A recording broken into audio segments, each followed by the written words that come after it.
হর হর মহাদেব। আজকে আমরা গেলাম শিব মন্দিরে। দেখে নাও আমাদের এখানে শিব মন্দির কতটা সুন্দর। আর এখানে মন্দিরটা এত জাগ্রত, কি বলবো, তোমরা যদি আসো কোনোদিন তেজপুর এই মন্দিরটা দেখে যেতে পারো।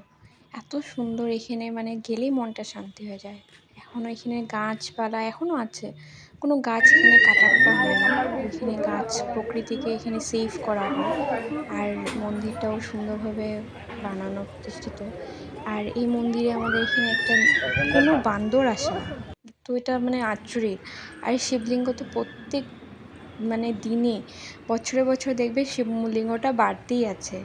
এতটা সুন্দর, মানে খুব ভালো লাগে এখানে শিব মন্দির।